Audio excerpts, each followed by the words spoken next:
Pasamuan ingkang kinasih, pangibadah menika sesarengan kita nindakaken wonten ing asmanipun Sang Rama, Sang Putra duwin Sang Roh Suci. Pramila sinamat lan wonten rahayu saking Allah Rama kita lan Gusti Yesus Kristus wonten ing para sedherek. Amin. Kathah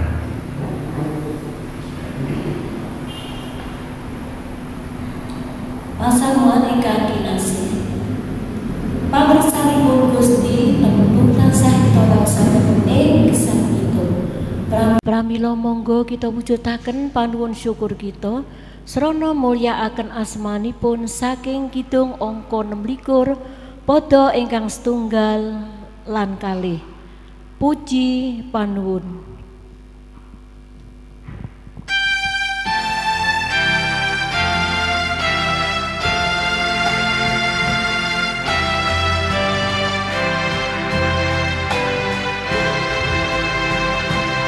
Sumangga prakunto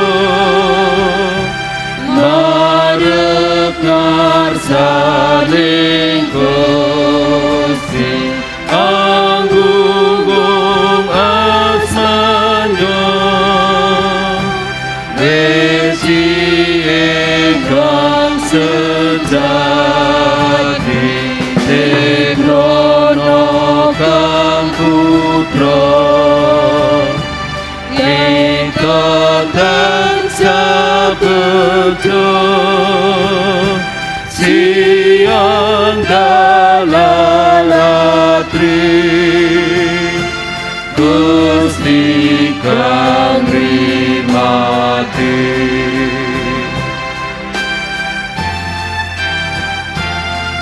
Kelajengaken padha kaping kalih Yewah Makuwasa kang paring kabingahan. Yehuwa Makuwasa kang paring kabingahan lan tentrem raharja duking jaman klanggengan rono Yesus Gusti maringken Roh Suci kita dados panggat mituring Allah.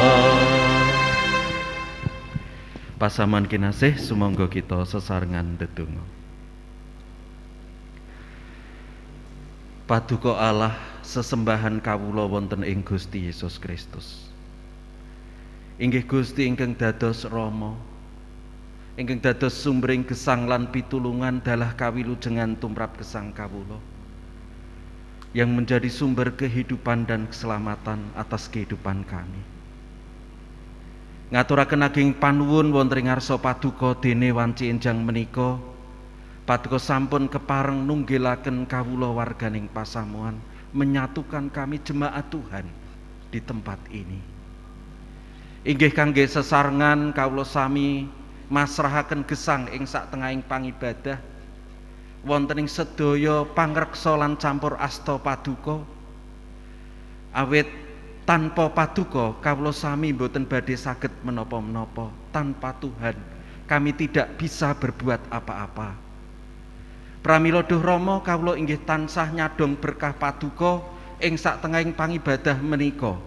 Purwa madya wusananipun Tuhan campur tangan di dalam peribadahan kami. Ngantos pangibadah menika saged lumampah kanthi prayogi ingkang paduka agem minangka srana nrimati gesang lan kapitadosan kawula, memelihara hidup dan iman kami.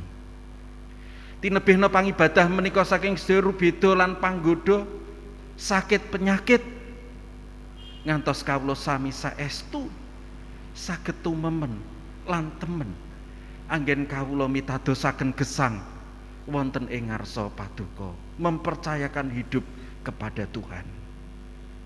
Ngrumasi ing saruting gesang kawula dereng saged netepi menapa ingkang dados karsa paduka.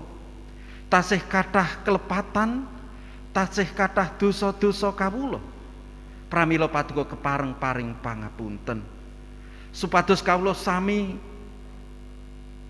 saged sinebat dados putra-putra paduka ingkang saestu gesang ing pangkreh paduka, semanten ugi putra-putra paduka ingkang mituhu dumateng Gusti, anak-anak Tuhan yang setia kepada Tuhan.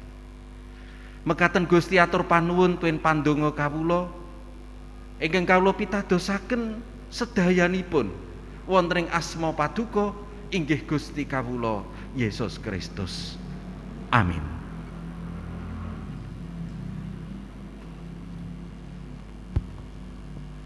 Pasamuan kinasih, Gusti menika tansah paring berkah ing gesang kita, kegiatan, kesarasan lan kacekapan. Pramila monggo kita ucap syukur srana ngempalaken pisungsung kairing kidung angka 61 padha setunggal. Allah yeku pangen satuhu.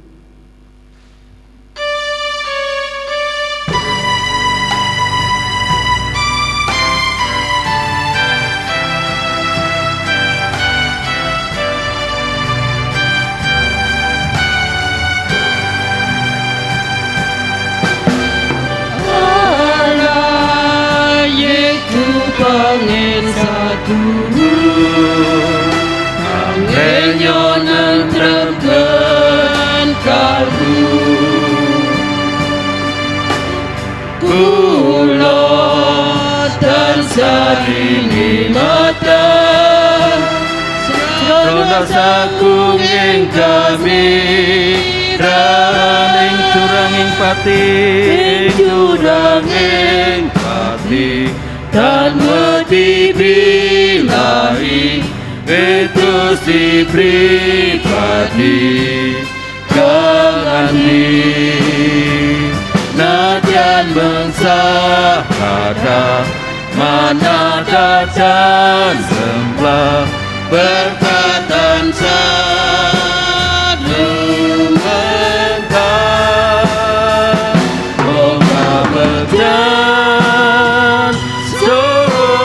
dharma ngineng salah ngineng kesang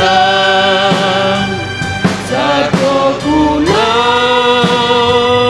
pada manggen tansah ing daleme sang Yehuwa.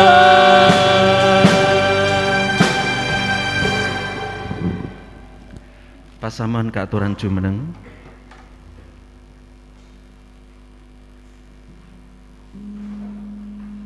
Kita badhe sesarengan nyaosaken pisungsung kita menika wonten ing salebeting pandonga. Monggo kita ndedonga. Saestu ageng pangrimat paduka tumrap gesang kawula duh Rama, pemeliharaan Tuhan kami rasakan dalam hidup kami. Pramila atur panuwun kawula wanci menika sesarengan kawujudaken anggen kawula ngempalaken pisungsung. Kawula saosaken wonten ing ngarsa paduka supados pisungsung menika sansaya ngrembaka dados kamulyaning asma paduka lumantar sedaya peladosan semanten ugi paseksi ingkang katindakaken ing satengahing pasamuan menjadi kemuliaan nama Tuhan. Ugi paduka kepareng mulang dumateng kawula tansah mitadosaken gesang minangka pisungsung ingkang arum lan suci wonten ing ngarsa paduka inggih menika pangibadah kawula ingkang sejati. Lan pisungsung menika ugi tandha kawula sami mitadosaken gesang mempercayakan hidup di dalam pemeliharaan Tuhan. Mila kawula pitados bilih berkah-berkah paduka inggih tansah kababar tumrap saben pribadi tuwin brayatipun piyambak-piyambak. Salajengipun Gusti kawula badhe mirengaken dawuh paduka ingkang badhe makarya lumantar suci bikak nalar bebuden kawula, membuka hati dan pikiran kami ngantos pangandika paduka saged kawula tampi, kawula raos-raosaken lan kawula cakaken wonten ing saruting gesang padintenan. Mila gesang kawula inggih badhe mbekta pepadang ngraosaken salom lan katentreman saking paduka awit kawula sami netepi menapa ingkang dados karsa paduka, melakukan apa yang menjadi kehendak Tuhan. Monggo paduka kepareng ngendika kawula sumadyo mirengaken ing asma Gusti Yesus pandonga lan atur panuwun kawula unjukaken sesarengan. Amin. Kaaturan lenggah.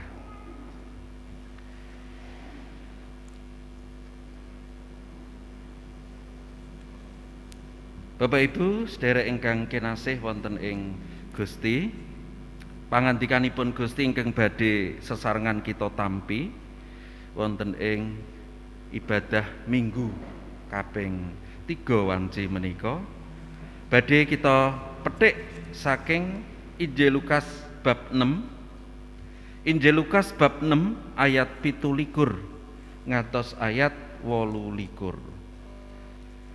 Injil Lukas bab 6 ayat 17 ngantos ayat 18.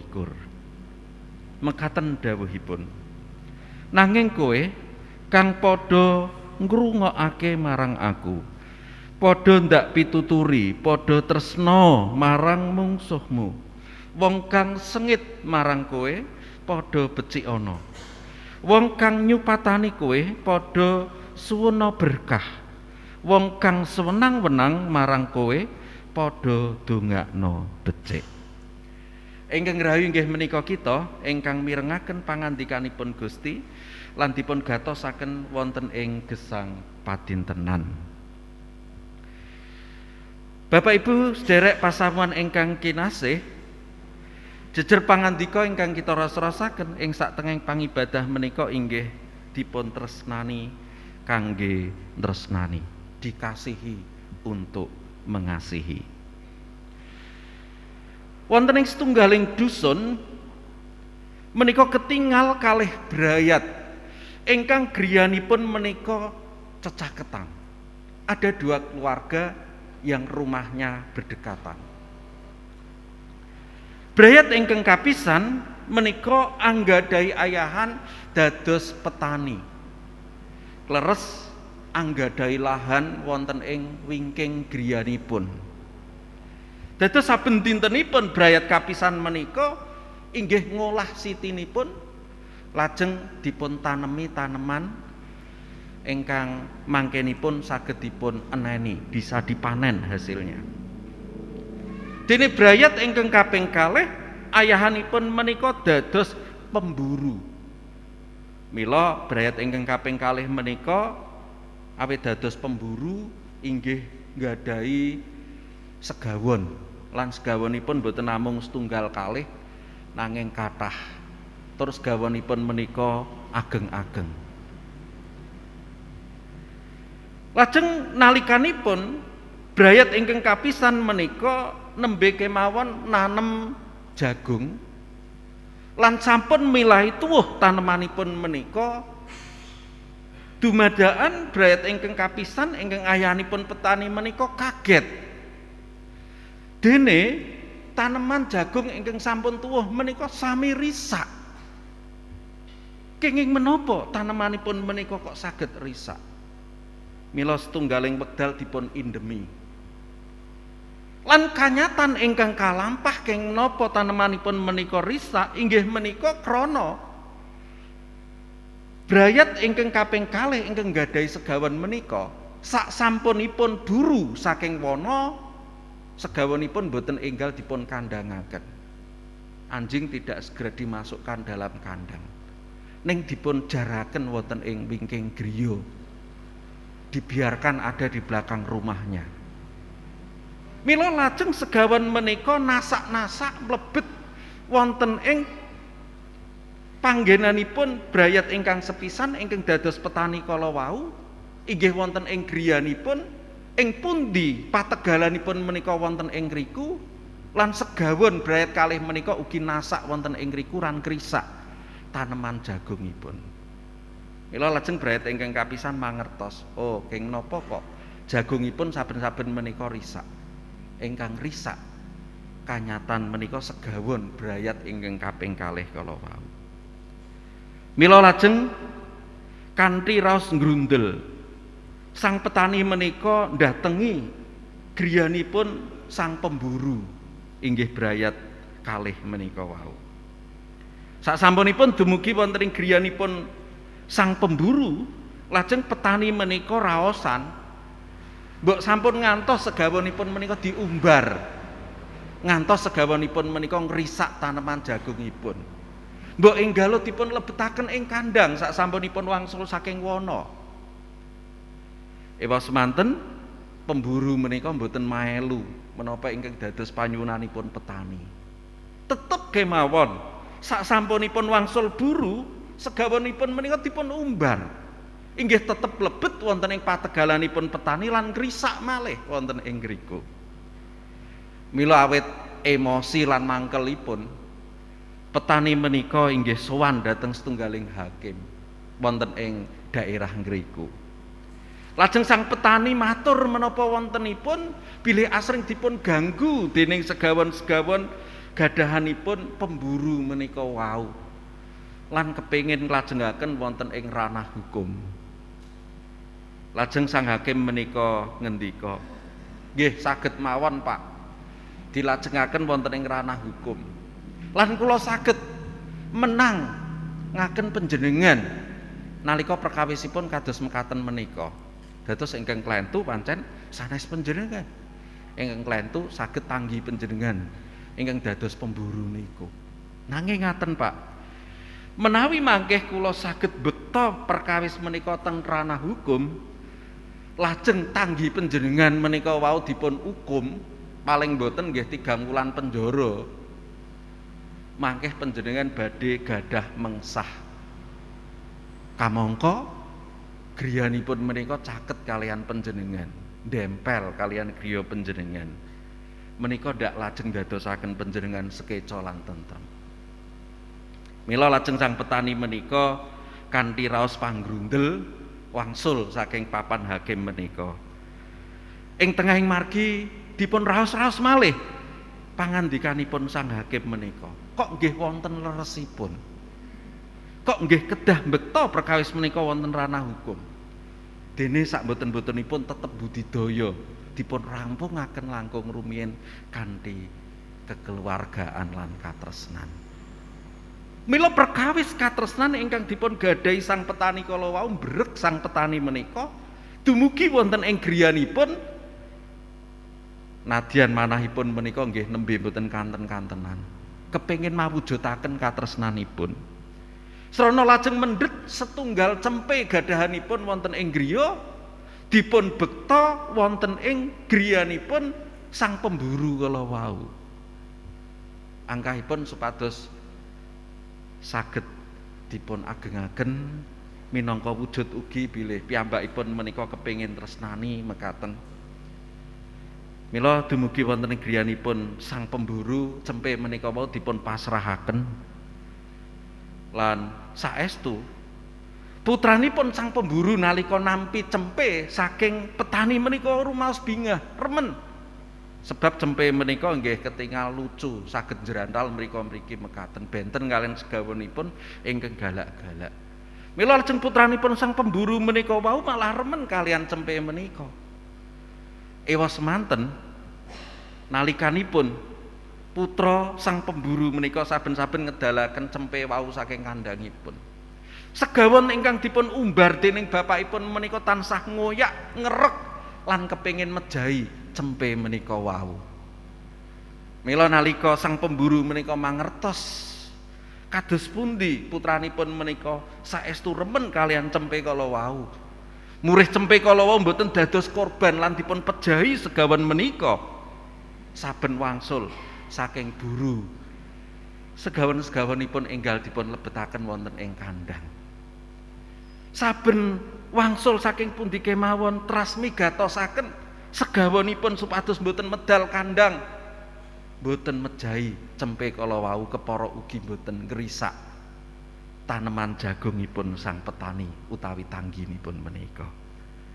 Bapak Ibu saking cariyos menika wau nedahaken bilih wontenipun katresnan menika dados setunggaling patrap menjadi dasar nalika dipun wujudaken lan dipun tindakaken dening sang petani kala wau.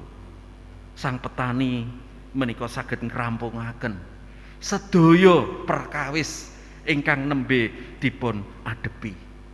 Sedaya ruwet rentengipun menika saged karampungaken kanthi sae. Pasaman ingkang kinasih ngrembak ngengingi katresnan wonten ing waosan menika wau Gusti Yesus inggih paring piwulang dumateng pendherekipun kados pundi para pendherekipun menika sageta mawujudaken katresnan wonten ing gesangipun. Lan katresnan ingkang dipun dawuhaken Gusti menika katresnan ingkang asifat agape utawi katresnan ingkang asifat tulus. Mboten anggadhahi setunggaling pamrih menapa-menapa. Mila katresnan menika inggih dados tunggaling piwulang utami tumrap kapitadosan Kristen. Bilih sedasa perkawis angger-angger wonten ing kitab Pangluaran utawi Keluaran ing krika dipun ringkes dados kalih perangan. Angger-angger sedasa perkawis menika inggih dipun dadosaken ringkes salebetipun para pendherekipun Gusti menika mawujudaken katresnan. Inggih katresnan dumateng Gusti semanten ugi katresnan dumateng sesami. Ingkang temtu wujuding katresnan menika inggih marupi werni. Nah, Bapak Ibu kenging menapa Gusti Yesus dawuh dumateng umat wekdal semanten supados mawujudaken katresnan wonten ing panggesanganipun. Kita mangertosi bilih umat Israel wekdal semanten inggih nembe kabelenggu dening penjajah.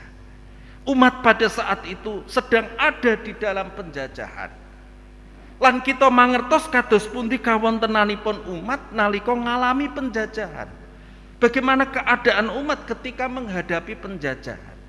Minangka umat ingkang dipun jajah ngalami pamatet, panganiaya, dipun benten-bentenaken, ngalami dipun sengiti, lan tentu ngalami perkawis-perkawis sanesipun ingkang mbekta tiyang badhe ngraosaken kaprihatosan. Mila kados pundi Gusti Yesus menika inggih paring pitedah ingkang utami ngengingi katresnan menika wau. Nadyana wonten ing gesanging umat menika inggih ngalami panganiaya, ngalami dipun sengit, ngalami dipun benten-bentenaken, nanging sampun ngantos umat menika ugi males perkawis-perkawis kala wau kaliyan patrap ingkang boten prayogi. Justru nalika wonten tiyang ingkang nyengiti, wonten tiyang ingkang mengsai, wonten tiyang ingkang nindakaken perkawis ingkang boten sae, umatipun Gusti kadhawuhan tetep saged mawujudaken katresnan. Boten gampil temtunipun. Ing satengahing kawontenan ingkang mekaten umat dipun dawuhi supados tetep tresnani. Supados tetep ndongaaken kabecikan. Supados saged nindakaken kesaenan dumateng tiang-tiang ingkang sampun nindakaken perkawis ingkang boten sae kala wau, membalas dengan kebaikan terhadap siapapun yang sudah berbuat tidak baik. Tentu bukan perkawis, tidak hal yang mudah, boten perkawis ingkang gampil. Kenging menapa umat kok dipun dawuhi nindakaken perkawis-perkawis ingkang mekaten? Netepi katresnan ing satengahing kawontenan ingkang boten sae. Sebab langkung rumiyin Gusti menika sampun nelakaken katresnanipun dumateng umat. Kados pundi Gusti Yesus menika kepara masrahaken roh nyawanipun, masrahaken gesangipun, masrahaken sariranipun kangge nelakaken katresnanipun dumateng umat. Menika katresnan ingkang nyata. menika katresnan ingkang saestu sampun dipun wujudaken dening Gusti. Mila menapa ingkang dados patuladanipun Sang Kristus menika inggih saged dipun tuladani dening umat. Bilih katresnan ingkang dipun paringaken Sang Kristus wonten ing gesangipun menika dados setunggaling dasar, dados setunggaling kegiatan kangge umatipun menika inggih mawujudaken katresnan wonten ing gesangipun. Mila menawi ngendhelaken katresnanipun Sang Kristus kangge nelakaken katresnan wonten ing gesang, tentu umat inggih badhe kaparingan kasagedan kangge ngetingalaken katresnan wonten ing sedaya swasananing gesang, mewujudkan kasih di dalam setiap keadaan hidup. Bapak Ibu ingkang kinasih wonten ing Gusti, temtunipun wonten ing pawartos saged menika koran, saged menika TV, saged menika medsos, kita inggih mangertosi kathah perkawis-perkawis ingkang mrehatosaken. Ingkang dereng dangu kelampahan menika kados dene peperangan antasipun bangsa. Ingkang temtu ngantos sepriki inggih dereng waget karampungaken. Kula mbayangaken kados pundi kawontenan kahanan ingkang kelampahan kados mekaten. Temtunipun boten bekta katentreman ing tengahing bangsa. Rakyatipun sami ngalami kasisahan, kasangsaran lan kaprihatosan. Ingkang kedahipun menika saged nindakaken gesang kanthi normal, kanthi aman, ning kanyatanipun boten saged. Rumaos terancam awit peperangan menika. Menika inggih temtunipun badhe mbekta perkawis-perkawis ingkang langkung awrat malih. Menawi peperangan antasipun bangsa menika boten enggal waget dipun rampungaken. Mila wontenipun PBB kados mekaten menika kanthi setunggaling tujuan supados saged ngrukunaken antasipun bangsa lan setunggalipun ingkang sami lelawanan lan peperangan menika supados saged rukun malih, supados saged tentrem malih. Saksise ugi kita inggih mirengaken wontenipun peperangan ngingingi perang antar suku. Kados dene ing daerah-daerah tertentu kepara ing Indonesia menika nggih tasih kelampahan ingkang nibat kados dene perang suku ingkang temtunipun inggih waget mbekta dampak, mbekta korban lan sak panunggalanipun. Saksise ugi wontenipun daerah-daerah ingkang kepengin misah saking Indonesia menika. Mila lajeng ngedekaken kelompok tersendiri ngaten nggih. Kados ingkang dumados wekdal kapengker perang lawan TNI, atema wonten anggota TNI ingkang lajeng katembak lan sak panunggalanipun. Nah, perkawis-perkawis ingkang mekaten menika inggih saestu mbekta setunggaling kawontenan ingkang mrehatosaken awit konflik ingkang berkepanjangan. Mila teras dipun budidaya supados wontenipun konflik antar suku saged enggal dipun rampungaken dening pemerintah. Saksise ugi antasipun pelajar kita inggih mangertosi dereng dangu ningali wonten ing TV ing Jakarta nggih dumados korban. Wontenipun pelajar antasipun setunggal sekolah lan sanesipun boten saged nélakaken sesrawungan ingkang sae. Namung perkawis sepele lajeng dadosaken sami gelutan. Tawuran. Satema ugi wonten ingkang lajeng dados korbanipun tewas lan menika temtu inggih mbekta setunggaling perkawis-perkawis ingkang mrehatosaken. Saksisih ugi sejatosipun nggih tasih ngadepi setunggaling swasana pandemi. Mila kados pundi saben pribadi menika mawas perkawis ingkang marupi werni dumados wonten ing panggesangan menika. Kados dene wontenipun perkawis ing satengahing gesang bebrayan. Tentu boten selaminipun gesang bebrayan menika tansah ayem, tansah tentrem, tebih saking konflik utawi perkawis. Konflik ing mriki saged winastanan beda pendapat mekaten nggih. Tetep kemawon ing satengahing keluarga. Awit keluarga menika dipun bentuk saking pribadi ingkang benten dipun dadosaken setunggal. Dipun tunggilaken dados brayat. Mila kadang kawis ugi wonten ingkang sinebut bencenging pamanggih, beda pendapat, beda pemikiran gitu. Lan sak panunggalanipun ingkang tumujunipun menika dados tunggaling konflik. Ning kados pundi para tiyang pitados menika waget mensikapi sedaya perkawis kawontenan ingkang nembe dipun adepi menika. Dawuh pangandikanipun Gusti wanci menika inggih saestu paring pitedah ingkang luhur tumrap para tiyang pitados. Memberi petunjuk yang utama di dalam kehidupan orang percaya. Inggih menika bilih saben pribadi tiyang pitados ingkang sampun dipun paringi katresnan. Kita yang sudah diberikan kasih karena Kristus sudah mengasihi kita. Mila tiyang pitados kabreg supados mawujudaken, menindaklanjuti atau meneruskan kasih Kristus di dalam kehidupan sehari-hari. Mila wontenipun katresnan menika menjadi dasar kangge ngrampungaken sedaya karupekaning gesang. Nggih, wontenipun bebencengan pamanggih menawi wonten katresnan ing ngriku menika tentu saged rampung. Menawi ing ngriku wonten sengit sinengitan, nembe mangkel, nembe emosi, ning menawi ing tengahing sesrawungan menika tetep wonten katresnan, sesengitan lan sak panunggalanipun tentu saged dipun rampungaken. Ketika ada ketidakharmonisan, tetapi di situ juga ada kasih. Mila ketidakharmonisan saged dipun selarasaken menjadi harmonis.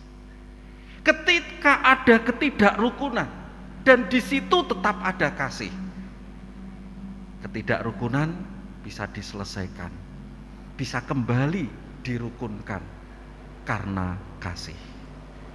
Nalika wonten tiyang ingkang betahaken pitulungan, menawi ing ngriku ugi wonten katresnan, temtunipun tiyang kala wau inggih badhe nampeni pitulungan. Mila katresnan menika inggih dados setunggaling perangan ingkang ageng kangge tiyang pitados menika saged mawujudaken sih kanugrahanipun Gusti tumraping gesang. Menawi kita minangka kagunganipun Gusti ingkang sampun rumaos dipun tresnani Gusti, ugi saged to saben-saben katresnan menika inggih dados dasar terwujud di dalam kehidupan. Menawi kita para kagunganipun Gusti rumaos sampun dipun paringi kasaenan dening Gusti wonten ing gesang kita, temtunipun kita ugi mbudidaya kasaenanipun Gusti menika mawujud lan katerasaken kangge tiyang-tiyang ing sakiwa tengen kita. Mila katresnan menawi dados dasar anggen kita mbangun gesang bebrayan. Saawrat-awrating gesang bebrayan perkawis menapa kemawon ing tengahing gesang bebrayan saged dipun rampungaken. Kepara menawi wonten katresnan ing satengahing gesang bebrayan utawi ing sesrawungan, mila menawi ing ngriku saged mawujud swasana ayem, swasana tentrem karna katresnan. Berkah-berkahipun Gusti temtunipun inggih badhe kababar. Mila wonten setunggaling pepujen ingkang nelakaken, ku kasihi kau dengan kasih Tuhan, ku kasihi kau dengan kasih Tuhan, ku lihat di wajahmu kemuliaan Bapa, ku kasihi kau dengan kasih Tuhan. Ku kasihi kau dengan kasih Tuhan, ku kasihi kau dengan kasih Tuhan, ku lihat di wajahmu kemuliaan Bapa, ku kasihi kau dengan kasih Tuhan. Kita kidungaken sesarengan Bapak lan Ibu. Ku kasihi kau dengan kasih Tuhan. Monggo. Ku kasihi kau dengan kasih Tuhan. Ku kasihi kau dengan kasih Tuhan. Ku lihat di wajahmu kemuliaan Bapa, Ku kasihi kau dengan kasih Tuhan. Sepisan malih. Ku kasihi kau dengan kasih Tuhan. Ku kasihi kau dengan kasih Tuhan. Ku lihat di wajahmu kemuliaan Bapa.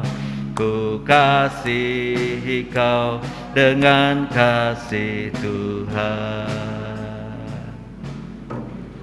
Bapak Ibu, dados nalika wonten ing saruting gesang, duka wonten ing bebrayan, ing pesrawungan kita, ing pakaryan kita, menawi ing ngriku wonten perkawis. Ateges kita kautus kangge nélakaken katresnan ing sak tengahing kawontenan kala wau supados saged mawujud sih lan katentreman. Nalika kita ngadepi wonten sanak kadang sederek-sederek kita ingkang nembe ngalami setunggaling perkawis ingkang arot ing gesang, ateges ing ngriku kita kadhawuhan dening Gusti mawujudaken katresnan kita sarana kita saged nélakaken sih lan kesaenanipun Sang Kristus dumateng sanak sederek kita menika. Saha menawi wanci menika jagat inggih tasih ngalami pageblug, mengalami keadaan situasi yang sulit karena pandemi. Mila wontenipun swasana ingkang kados mekaten menika saged mbrek saben pribadi nélakaken katresnan antawisipun setunggal lan setunggalipun. Amrih awrating gesang sagedipun sanggi sesarengan. Amin. Monggo kita ndedonga. Sowan wonten ing ngarsa paduka Gusti ngaturaken panuwun awit kawula kepareng mirengaken dawuh paduka ingkang kawula sami kaengetaken malih bilih gesang kawula menika tansah paduka soki kalayan katresnan paduka. Gesang kawula tansah paduka kuwaosi ing katresnanipun Sang Kristus. Hidup kami dikuasai oleh kasih Kristus. Mila saking menika duh Gusti ing sedaya swasana lan kawontenan katresnan menika inggih paduka dawuhaken supados kawula terasaken kangge tiang-tiang sak kiwa tengen kawula supados saged dumados setunggaling swasana berkah ayem tentrem semanten ugi sih kanugrahan paduka tansah kababar ing pundi wonten ing perkawis ing ngriku kawula bekta katresnan ing pundi wonten ketidakharmonisan kawula kedah saged bekta katresnan ing pundi wonten ketidakrukunan kawula kedah bekta katresnan ing pundi wonten perkawis ingkang nélakaken boten saged paring sih pangapunten ing ngriku kawula ugi bekta katresnan kanthi katresnan saestu nguwaosi saruting gesang kawula sami mila gesang kawula inggih saged mawujud dados putra-putra paduka ingkang bekta pepadang lan kabingahan kangge tiang-tiang ing sakiwa tengen kawula. Mila tanpa kekiatan saking paduka tentu kawula mboten saged. Ning srana kawula menika tansah ngendhelaken paduka, tentu kawula sami kasagetaken nélakaken katresnan, nélakaken pitulungan, nélakaken kasaenan dumateng sinten kemawon tiyang ing sakiwa tengen kawula.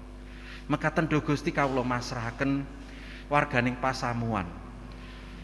Lan wanci menika menawi wonten brayat ingkang nembe ngalami kasisahan lan kaprihatosan. Kados dene brayatipun Pak Jito, brayat Pak Yanto, brayat agengipun. Yang nembe kabedotan katresnan kalian sederek ingkang dipun tresnani, paduka kepareng-paring kegiatan, paring panglipur supados brayat saged lejar saking sedaya kasisahanipun. Ugi kawula ndedonga kangge warganing pasamuan ing wanci menika kedah nindakaken isoman ing papanipun piyambak-piyambak. Kawula ndedonga kangge brayat Bu Tanto, kawula ndedonga kangge brayat Mbak Anggi. Kawula inggih ndedonga kangge brayat Mas Yakub lan mbok menawi wonten sanesipun kawula pitados Gusti ing satengahing panandang ingkang nembe dipun adepi krana pandemi menika. Asta paduka kepareng tumungkul maringi pamulihan semanten ugi kasarasan ingkang sampurna kanthi mekaten ing sanes wekdal saged panggya pinanggya malih ing satengahing patunggilan. Sumrambah dumateng warganing pasamuan ingkang nandhang sesakit menapa kemawon, paduka piyambak ingkang badhe nglawat, paduka piyambak ingkang badhe nungkulaken asta ingkang kebaing panguwaos ngangkat sesakitipun maring pamulihan semanten ugi paring kasarasan. Kanthi mekaten sanak sederek kawula srana pamulihan lan kasarasan peparing paduka badhe ngraosaken kabingahan lan katentremaning gesang. Ugi kawula masrahaken para kasepuhan kawula paduka ingkang badhe tansah paring kekiyatan lestantuning kasarasan lan panjang yuswa. Kawula inggih masrahaken anak-anak kawula ingkang tasih alit, anak-anak kawula ingkang sampun dewasa, anak-anak kawula ingkang ngajeng-ajeng jodoh, anak-anak kawula ingkang tasih wonten ing papan pasinaon sawetahing masa depanipun kawula pitadosaken wonten ing berkah lan campur asta paduka. Ugi saben brayat tansah paduka tunggil, paduka kanthi paduka ayomi tinebena sing sedaya rubeda lan panggoda sakit penyakit lan langkung menawi wanci menika suasananipun inggih tasih bebayani. Neng kawula pitados Duh Gusti paduka piyambak ingkang badhe ngregem saben brayat kalian asta paduka ingkang kebaing panguwaos satemah kegiatan kasarasan tansah paduka paringaken saha berkah ing sedaya ayan pakaryan inggih tansah rumentah ngantos saben brayat saged nampi lan kraosaken kacekapaning gesang. Kalau inggih masrahaken sedaya pladosan ingkang wonten ing satengahing pasamuan paduka piyambak ingkang kepareng nuntun lan berkahi. Rama kalukasuwargan kawula inggih masrahaken bangsa lan negari kawula ingkang wanci menika sansaya ngombro-ombro malih wontenipun pagebluk pandemi kepara inggih wontenipun virus Omikron. Paduka ingkang badhe tansah maringi pitulungan tumrap bangsa lan negari kawula menika. Paduka ingkang kuwasa ngendhek lan nyirep wontenipun virus menika sansaya ngombro-ombro amrih bangsa menika badhe pulih malih kawontenanipun nglajengaken panggesanganipun kanthi kebaing katentreman lan karaharjan. Kalau ugi masrahaken Sinode GKJ ingkang ugi wanci menika nembe mengeti tanggap warsa kaping 1setunggal.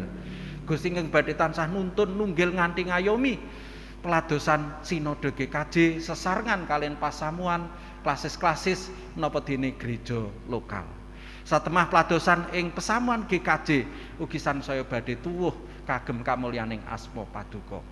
Mekaten Gusti kawula inggih badhe mungkasi pangabekti menika nyon pangreh panuntun paduka temah kawula saged dumugi ing papan dunung kawula piyambak-piyambak ingkang tebih ingkang caket kanthi kawilujengan berkah katentreman lan karaharjan nglajengaken katresnan paduka kangge tiyang-tiyang sakiwa tengen kawula. Mekaten sedaya atur pasambat kaunjukaken wonten ing setunggaling asma inggih Gusti kawula Yesus Kristus. Amin.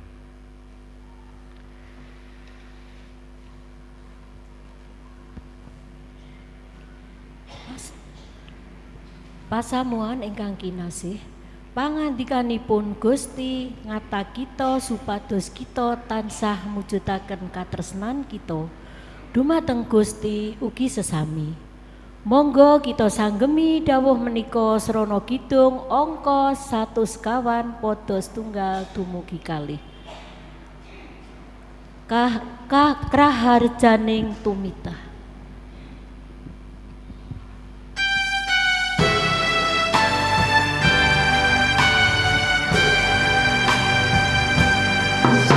Ibode nyawingaken yen sing sajagrat rata keadilan kang sanyata saya dipinabarno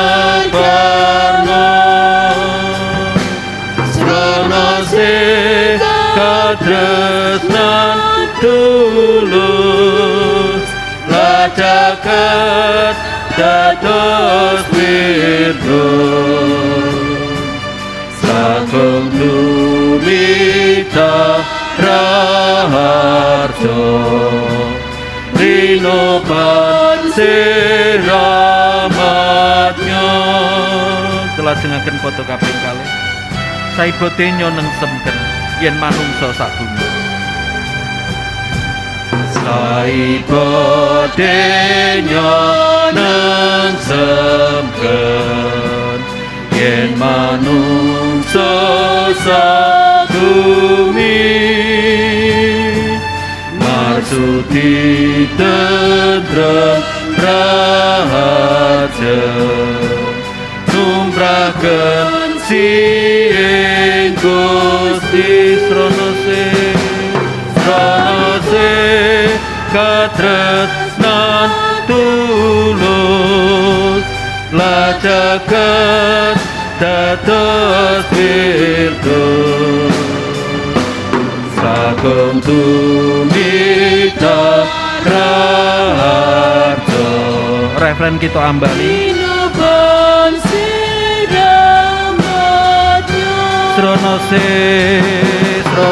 se katresnan tulus lajaken dados virtus sagung tumita raharja rinoban siramatnya.